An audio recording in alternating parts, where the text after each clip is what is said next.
되면 성탄절이 이제 오게 됩니다. 성탄절 할 때마다 하기 전에 계절, 봄, 여름, 가을, 겨울 무슨 축제 때만 되면 꼭 노래가 하나씩 있어요. 그래서 가요계에 보면요, 꼭 그때만 되면 갑자기 1, 2 순위가 막 갑자기 쫙 올라갔다가 또 며칠 지나면 쭉 떨어지는 그런 곡이 있습니다. 이거를 흔히 말하는 연금송이라고 해요. 연금송. 그 저작권자에게 연금을 주는 송이래요. 우리나라에서 대표적인 연금송이 뭐냐면, 우리나라에서는 혹시 이거 아시나요? 연평균 10억 버는 노래가 있습니다. 벚꽃 엔딩이라고. 우리 선생님들 잘 모르시겠는데 꼭 벚꽃 필 때면 꼭 한 1, 2주는 들려요. 그대여 그대여 봄날 휘날리며 이렇게 하는 노래가 있어요. 이게 연평균 10억씩 번대요. 저작권 수익만. 사람들이 이때만 들어요. 벚꽃 필 때. 그럼 제가 퀴즈를 내겠습니다. 성탄절 되면 전 세계에서 매년 21억 저작권료를 버는 노래가 있어요. 꼭 이때 되면 이 노래만 나옵니다. 캐롤하면 대표적인 곡. 1994년부터 지금까지 800억을 버는 노래예요. 전 세계 최고 대표 캐롤. 1위가 뭘까요? 캐롤. 그런가죠? 이거 아닙니다. 보면 이 누구냐면 머라이어 캐리라고.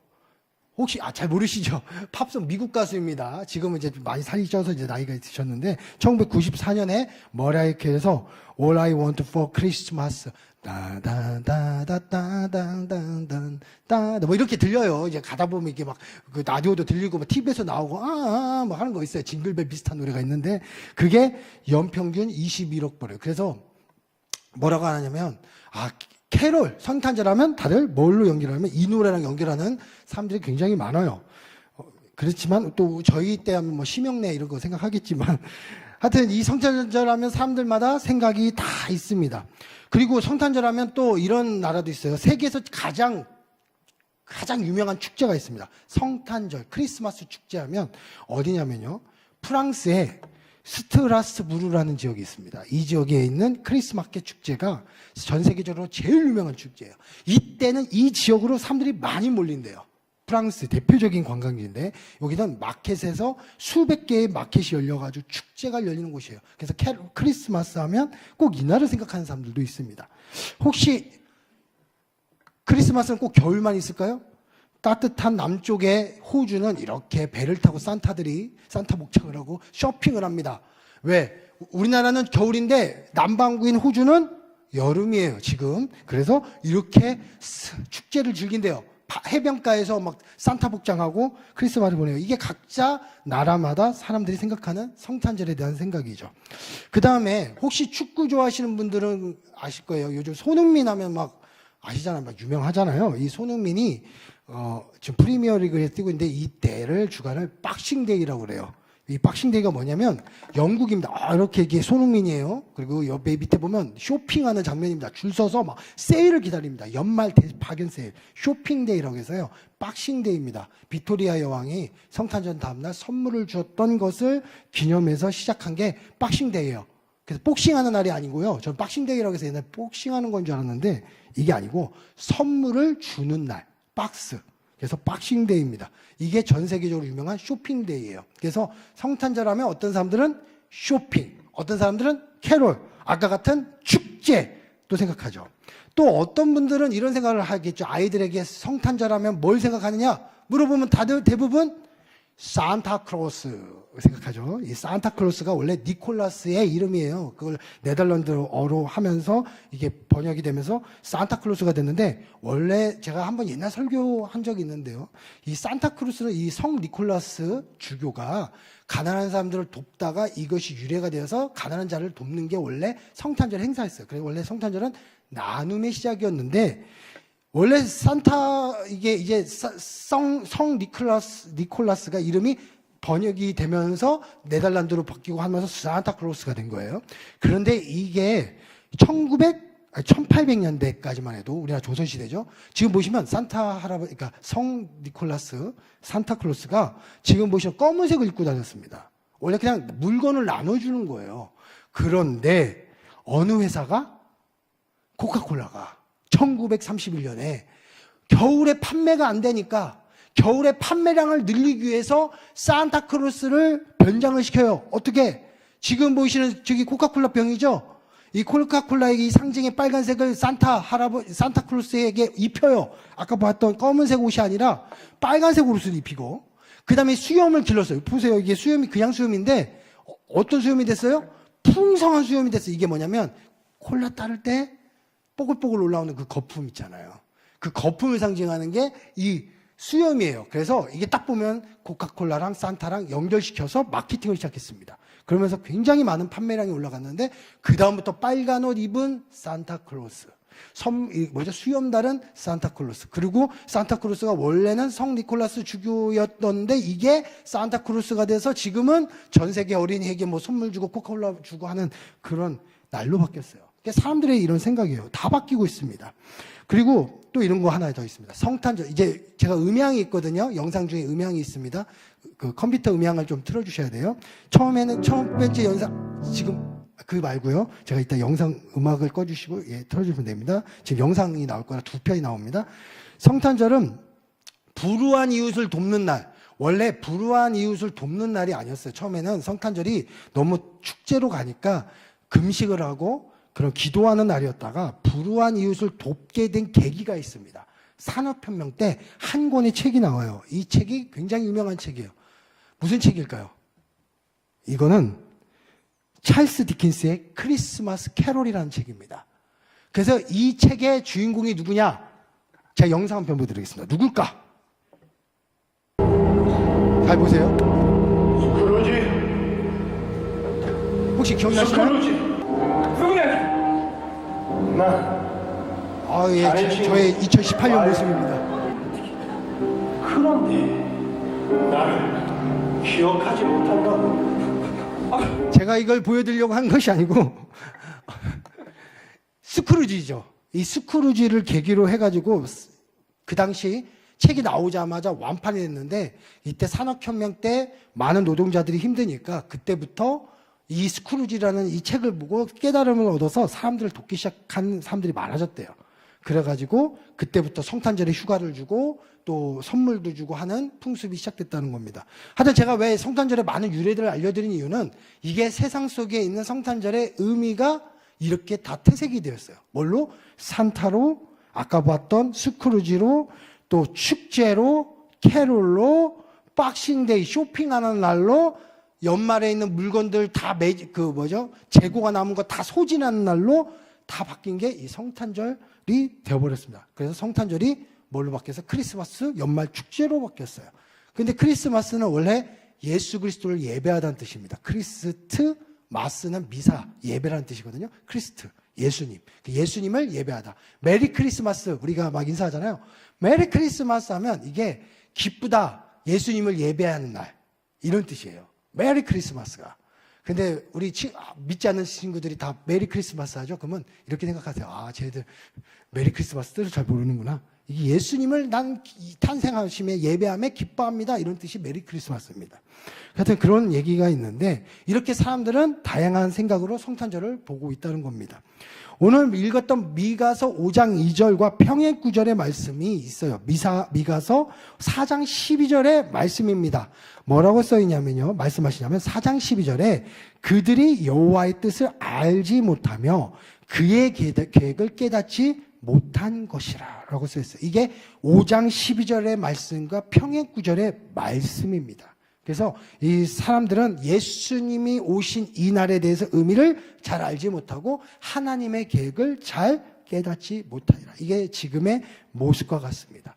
제가 오늘 대성여중 가서 이제 성탄절에 대한 의미를 아이들에게 설교하고 했는데, 역시 확실히 믿지 않는 친구들이 너무 많고 하기 때문에 크리스마스 의미도 잘 모르더라고요.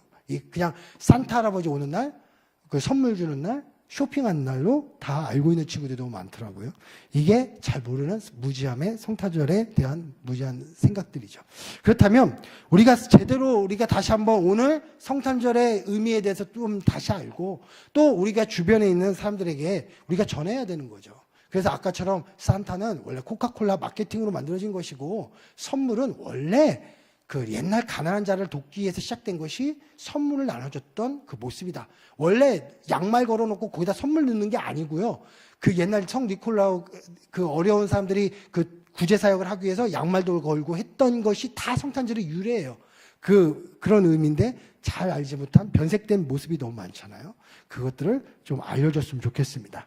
그렇다면 어떤 의미가 있는가 오늘 말씀을 보는데요. 그러면 예수님의 출생에 대해서 미리 예언된 말씀들이 있습니다. 이 성탄절 예수님의 출생은 그냥 출생이 아니라 바로 하나님의 계획하심과 하나님께서 하나님의 뜻이라는 것이죠. 예수님이 탄생하신 이날은 하나님의 뜻과 하나님의 계획이 있는 겁니다. 그게 바로 구약에 있는 말씀에 자세히 나와 있어요. 오늘 읽었던 미가서 5장 2절도 구약에 있는 말씀입니다. 미가가 언제 활동했던 예언자라면 미가는 예수님이 태어나시기 전 700년 전이에요. 700년 전. 미가는요, 히스기야 왕 때 활동한 예언자입니다. 히스기야 왕. 히스기야가 죽고 그 다음에 한참 지나서 이제 유다가 멸망하고 그 다음에 400년 포로기 다시 돌아오고 귀한 시대. 그래서 700년이에요. 그 후에 예수님이 태어나기도 전에 했던 말씀이 바로 이 미가서입니다. 미가서에 보면 5장 2절에 보니까 베들레헴 에브라다야 너는 유다 족속 중에 작을지라도 이스라엘을 다스릴 자가 내게서 내게로 나올 것이라. 그의 근본은 상고에 영원히 있느니라. 베들레헴이라는 이 곳에서 누가 나온다고요? 바로 이 땅을 다스릴 지도자, 그 메시아가 나올 것이다 한 게 바로 미가서의 예언입니다. 이 예언이 실제로 일어났고 이 말씀을 바로 미가를 통해서 하나님께서 계획하심을 드러내신 거예요. 그게 바로 성탄 예수님의 출생입니다. 제가 지금 한 영상을 하나 보여줄 건데요. 그렇다면 예수님이 어떻게 태어나셨고 바로 이 말씀 가운데 어떻게 예수님께서 하나하나 보이셨는지 우리가 한번 영상을 보면서 좀 깁니다. 우리 예수님의 그 출생의 장면을 우리가 한번 보겠습니다. 예수님의 출생의 장면 한번 보겠습니다.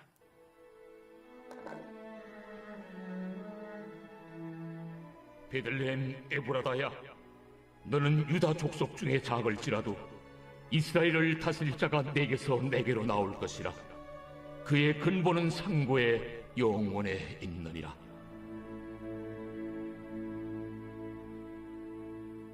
Shall come forth from the land of Israel. Israel.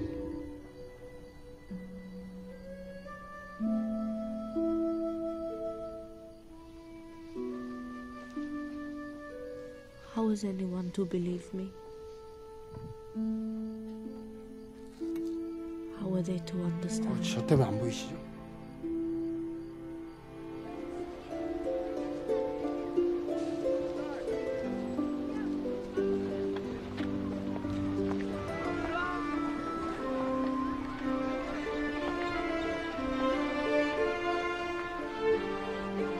Joseph, Mary's back. She's back.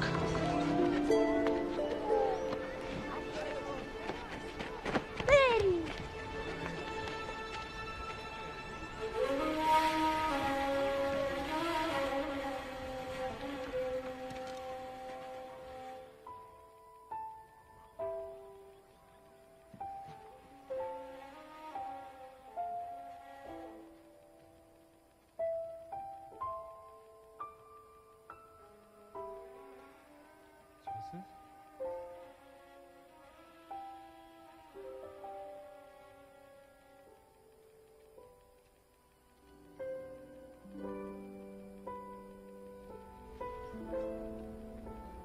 I will make no accusation. Without that, there can be no trial. You have shown great mercy, Joseph. For that I will be thankful.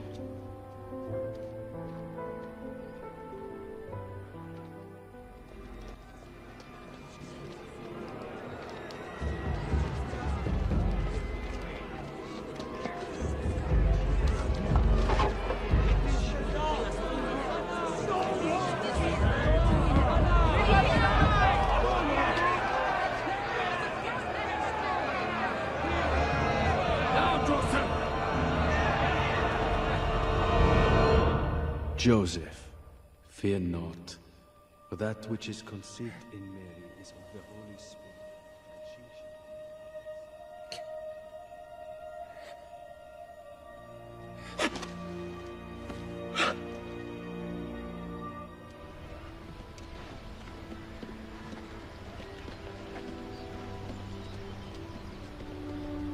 And you shall call his name Jesus.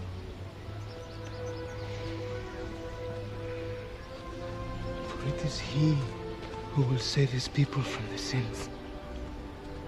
I know. Mary, God showed me. An angel came to me in my dream. You believe me?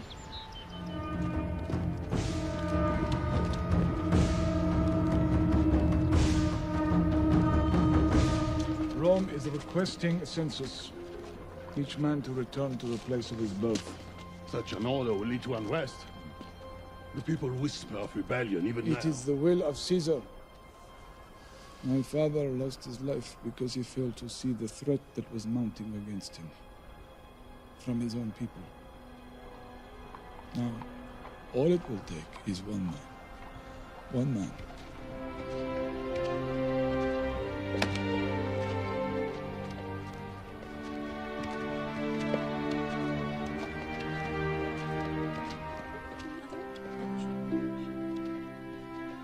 You're going to miss us.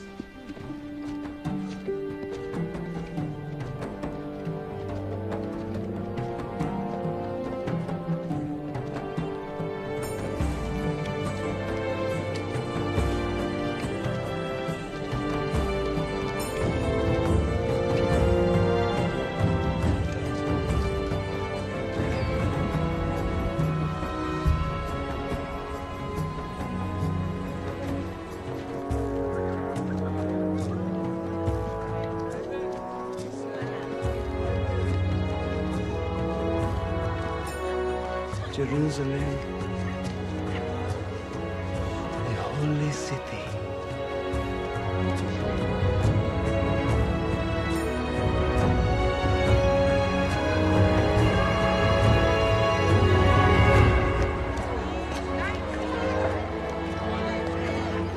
Attilo! What brings you here? We are visitors from the east. Follow the star. The star of the prophecy. Prophecy of the Messiah? Come, follow me. Magi, the wisest of the wise. Tell me what they claim. They believe that a new king awaits them now in Judea. Come a ruler who shall shepherd my people, Israel. Your Excellency, I too have studied these words. I have waited a lifetime for the signs I now see. As have many. Joseph, the child is pressing. The child. Now. Now, Yes. We're very close.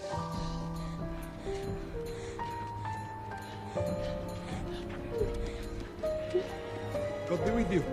Is there a place for my wife and me to stay? I'm sorry. There is no room here.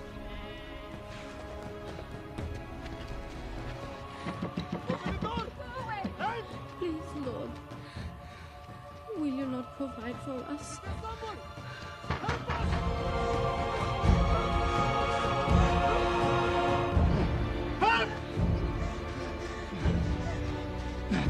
I beg you! I ask not your home, but any place you have. It's all I can do.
아멘. 예. 지금 보시면 보라 인타여. 예, 끝났어요.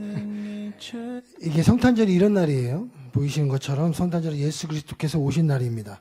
그 구약에 있는 많은 예언들을 한번 보면 방금 읽은 것처럼 베들레헴 에브라다야, 바로 너는 유다 족속 중에 작을지라도 이스라엘을 다스릴 자가 내게서 내게로 나올 것이라.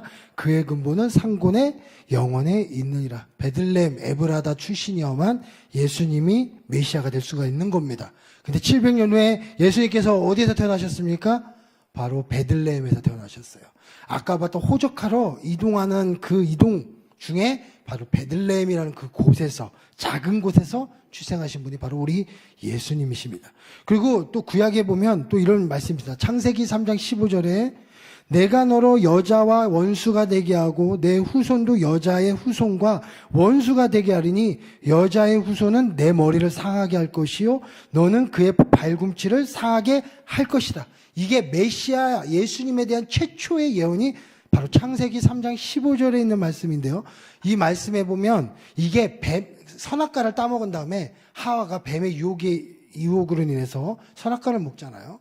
그러니까 하나님께서 뱀에게 하신 말씀이에요. 너는 여자의 후손으로 말미암아 머리를 상하게 될 것이다. 이 예언대로 이루어져야 돼요.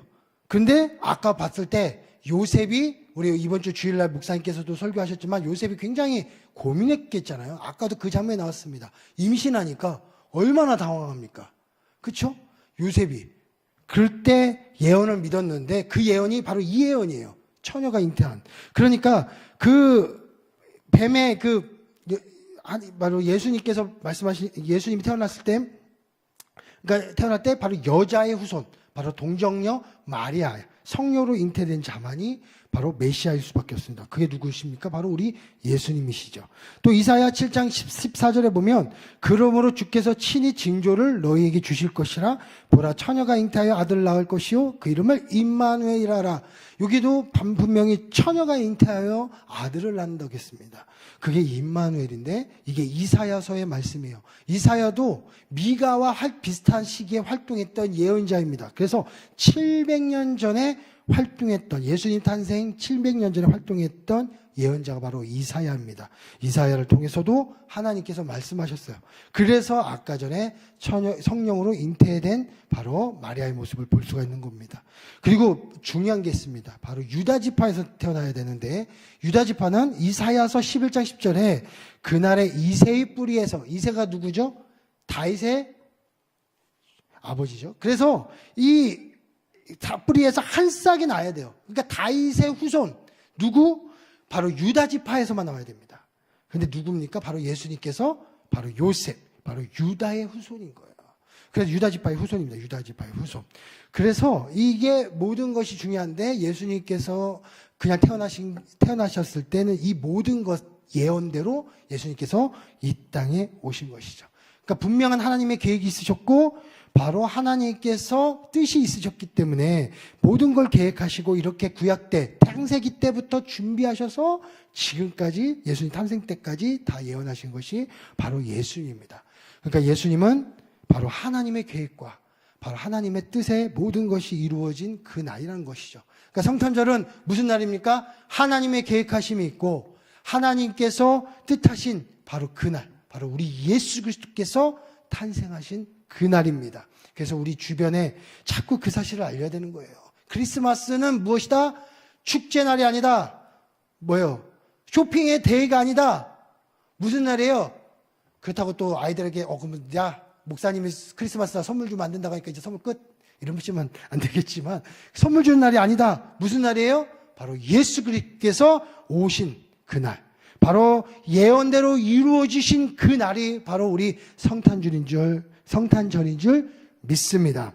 그러면 예수님께서 뭐라고 말씀하셨나? 그 다음에 예수님의 예언과 함께 이 예수님께서 이 땅에 오셔서 앞으로 이런 것들이 일어날 것이다 하면서 5장 2절에 베들레헴아 이렇게 말씀을 하시고 그 다음에 3절부터는 이제 예수님이 오시면 이 땅 가운데 이런 일이 일어날 것이다 라고 말씀하셔요.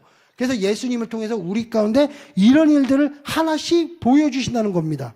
너무나 잘 아시겠지만 우리가 한번 정리해 봤으면 좋겠습니다. 첫 번째 예수님을 통해 일어날 첫 번째 일은 바로 목자가 되셨다는 사실이에요. 첫 번째 목자가 되신 겁니다. 4절에 보니까 베들레헴 에브라다야 하면서 4절에 그가 여호와의 능력과 그의 하나님 여호와의 이름의 위엄을 의지하고 서서 목축하니 그들이 거주할 것이라 이제 그가 창대하여 땅끝까지 미치리라. 여기서 보면 그가 이 땅에 오셔서 하나님의 능력과 하나님의 계획하심으로 이 땅에 오셔서 그 다음에 무엇을 하신다고요? 목축한다고 했어요. 뜬금없이 갑자기 목축이 나와요. 그러니까 예수님께서 무엇이 되신다는 거예요? 목축한다. 목축은 누가 하는 거죠? 목자가 하는 겁니다. 양, 목자. 그러니까 우리는 양이 되고 예수님은 누가 되신다는 거예요? 목자가 되신다는 겁니다. 광야가 드넓은 양은요, 특징이 있습니다. 시력이 안 보여요. 그래서 양이 막 이렇게 갈 때 무엇이 중요하냐면, 그러니까 보이지가 않으니까 청력이 청력이 중요합니다. 그래서 양은 시력이 좋지 않지만 청력이 중요해서 어떤 게 중요하냐면 목자의 음성이 굉장히 중요하대요. 그래서 목자가 어떻게 말하냐에 따라서 이 양들이 막 움직인다는 거예요. 시력이 안 좋으니까 그냥 앞에만 쫓아다니고 그 소리를 따라간다는 겁니다. 그래서 광야가 지금 보시면 이렇게 광야 가운데 양을 목축을 하는데 이 목자가 어떻게 인도하냐에 따라서 어떻게 된다는 거예요? 강가에 빠질 수도 있고 저 절벽으로 굴러 떨어질 수도 있고 죽을 수도 있는 거예요. 그리고 양들은 겁이 많고 소심해서 무리를 지어다니기 때문에 한 마리가 걸리면 계속 따라서 그 길을 걸어간다는 것이죠.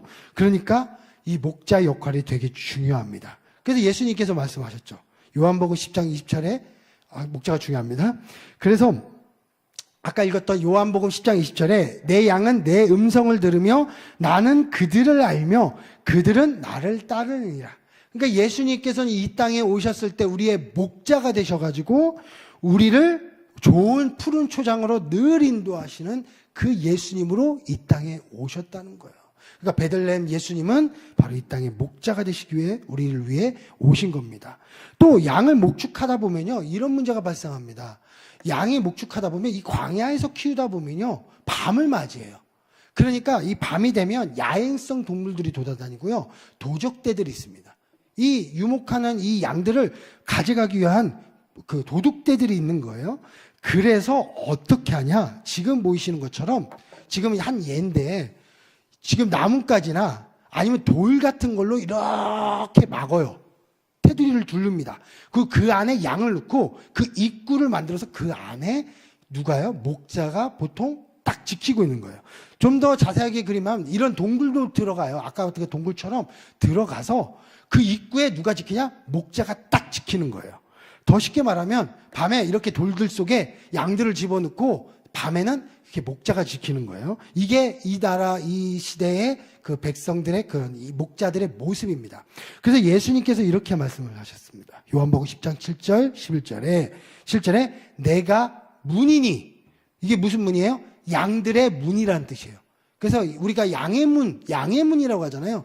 그 양들을 가둬놓고 그 안에 내가 문 역할을 하는 거예요. 그래서 누가 오면 내가 목자가 지켜주고, 누가 오면 동물들이 오면 돌로 때려 죽이고, 이게 바로 목자의 역할입니다. 그래서 내가 문이니 나는 선한 목자라. 선한 목자들은 양들을 위하여 목숨을 버리거니와. 그러니까 양들을 지키기 위해서 그 동물들과 싸우고 또 도적들로부터 지키고 했던 것이 이 목자의 역할이에요. 예수님께서 나는 양의 문이니 말씀하신 겁니다. 그러니까 목자이신 예수님이 그냥 목자구나, 우리 길을 인도하시는구나만 저는 생각을 했어요. 근데 제가 이 말씀을 보면서 느끼는 게, 은혜를 받은 게, 예수님은 목자가 되셨다는 것은 우리의 생명도 지켜주신다는 겁니다. 그러니까 예수님이 우리의 생명을 지키기 위해서 이 땅에 오셨다는 거예요. 그리고 어떤 그 적들로부터 우리를 지키기 위해서 문이 되셔가지고, 목자가 되신 양의 문이 되셔서 우리를 지키시기에, 이 땅에 인도하시기에 이 땅에 오셨다는 사실이죠. 그러니까 성탄절은 무슨 날입니까? 예수님이 오신 날, 예수님이 우리의 목자가 되신 날, 목자가 되셔서 우리의 생명을 지켜주시는 날, 목자가 되셔서 우리를 인도해 주시는 그 시작점, 그게 바로 우리의 성탄절입니다. 그리고 두 번째로 예수님이 성탄절은 무슨 날입니까? 평강이 되신 날이에요. 그래서 5절에 이 사람은 평강이 될 것이라. 아수르 사람이 우리 땅에 들어와서 우리 궁들을 밟을 때, 이사야하고 이 미가가 활동했던 이 당시에는요, 북이스라엘이 멸망하고 아수르라는 나라가 굉장히 강할 때예요. 성경에 보면 이 아수르가. 그래서 이 아수르라는 표현은 무슨 표현인가? 가장 강한 나라, 가장 강한 대적을 말할 때 아수르라고 합니다. 근데 이때 미가가 활동할 때가 누구의 왕이에요? 히스기야예요. 그러니까 이 아수르로부터 막 적들이 쳐들어오니까 가뒀어요. 막 포위됐어요. 히스기야가 막 목숨을 걸어야 될 그 상황 속에 이때 미가가 활동할 당시인데 어떤 일이 있습니까? 자기의 문제를 펼쳐놓고 기도했습니다. 열왕기하 19장 14절에 편지를 펼쳐놓고 하나님 앞에 기도했어요. 그랬더니 어떤 일이 펼쳐졌습니까? 열왕기하에 이 밤에 여호와의 사자가 나와서 아수르 진영에서 군사 18만 5천 명을 친지라. 그리고 그 다음에 다 송장이 되었더라. 그들을 히스기야와 그 유다 백성을 지켜주었던 일이 바로 이 미가 당시에 일어난 일입니다. 하나님께서 놀라운 일을 보이신 거예요. 그래서 미가는 이렇게 말씀하는 겁니다. 미가는 계속 얘기하는 거예요. 이 아수르가 너희를 공격한다 할지라도, 황폐하게 한다 할지라도, 우리 지경을 밟는다 할지라도, 여기 노란 글씨 어떻게 쓰여 있습니까? 그가 우리를 그에게서 건져내리라. 하나님이 건져낸다는 거예요. 마찬가지로 우리를, 예수님께서 이 땅에 오신 것은 우리를 어떻게 한다고요? 바로 이렇게 지키기 위해서, 아수르라는 이 강한 군대로부터 우리를 쳐들어올 때 그것을 지키기 위해서, 우리를 건져내시기 위해서, 바로 평안을 주시기 위해서 이 땅에 오셨다라는 사실이죠. 그게 바로 우리 성탄절입니다. 그러니까 성탄절은 무슨 날입니까? 목자가 되신 날, 또 우리에게 평안을 주시는 날인 줄 믿습니다. 그리고 마지막으로 세 번째, 무슨 날입니까? 바로 구원하시기에 오신 날인 줄 믿습니다. 굉장히 중요한 말씀이죠. 이 구원, 우리에게는 너무나 중요한 날입니다. 그러니까 성탄절은 무슨 날이에요? 가장 주님의 기쁜 날이에요. 원래 유대 이스라엘은요, 이 하루의 시작을 언제부터 시작을 하냐면 아침의 시작이 아닙니다. 해가 지는 날을 시작으로 해서 다음 날 해가 질 때까지가 하루예요. 그래서 하루가 해가 지기 시작해서 해가 그 다음날 아침에 떠가지고 그 다음날 해가 질 때까지 하루입니다. 그래서 성탄절 전날에 성탄 전야 행사를 했던 이유가 바로 이런 이스라엘의 그런 전통적인 그런 축제로부터 내려온 그 풍습입니다. 그래서 원래 성탄 전야 행사가 바로 예수님께서 오셨으니까 우리가 함께 기뻐하자. 그래서 밤에 원래 했잖아요. 그리고 그 다음날 새벽에 가서 새벽성도 돌고 그 다음에 성탄절 하는 게, 이 모든 게 바로 하루의 시작으로부터 시작해서 성탄절 예배까지 이어지는 게 성탄절의 원래 유래예요.